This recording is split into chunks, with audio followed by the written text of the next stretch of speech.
Mutual ഫണ്ടിൽ invest ചെയ്യുമ്പോൾ എല്ലാ വ്യക്തികൾക്കും ഒരു ചോദ്യമുണ്ട്: മ്യൂച്വൽ ഫണ്ട് റിസ്ക് ഉണ്ടോ?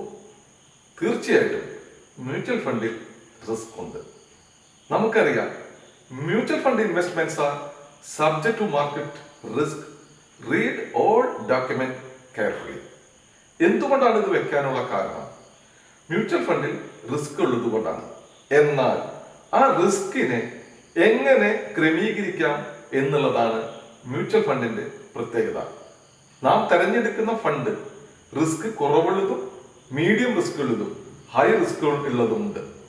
കാരണം മ്യൂച്വൽ ഫണ്ടിൽ ഇൻവെസ്റ്റ്മെന്റ് മുഴുവൻ ഇക്വിറ്റി മാർക്കറ്റിൽ മാത്രം ഇൻവെസ്റ്റ് ചെയ്യണമെന്ന് നിർബന്ധമില്ല. നാം തെരഞ്ഞെടുക്കുന്നത് ഒരു മൾട്ടി അസറ്റ് പദ്ധതിയാണെങ്കിൽ അതിൽ ഗോൾഡും സിൽവറും ഡെറ്റും ഇക്വിറ്റിയുടെ ഒരു മിശ്രിതമാണ്. അപ്പോൾ ഇക്വിറ്റിയിൽ മാത്രമുള്ള റിസ്ക് ഒരു പരിധി വരെ നമുക്ക് കുറയ്ക്കാൻ സാധിക്കുന്നതാണ് ഈ മ്യൂച്വൽ ഫണ്ടിന്റെ വ്യത്യസ്തമായ പദ്ധതികൾ. അതുകൊണ്ട് മ്യൂച്വൽ ഫണ്ട് റിസ്ക് ഉണ്ടെങ്കിലും ആ റിസ്കിനെ ഒരു പരിധി വരെ കുറച്ച് നമ്മളുടെ റിസ്ക് കപ്പാസിറ്റി അനുസരിച്ച് നമുക്ക് ഇഷ്ടമുള്ള പ്ലാൻ തിരഞ്ഞെടുക്കാം. കുറവ് റിസ്ക് വേണ്ടവർക്ക് കുറവ് റിസ്ക്കും കുറവ് റിട്ടേണും മാത്രമാണ് ലഭിക്കുക. കൂടുതൽ റിസ്ക് എടുത്ത് കൂടുതൽ റിട്ടേൺ കിട്ടണമെങ്കിൽ അതിനനുയോജ്യമായ പദ്ധതികളുമുണ്ട്.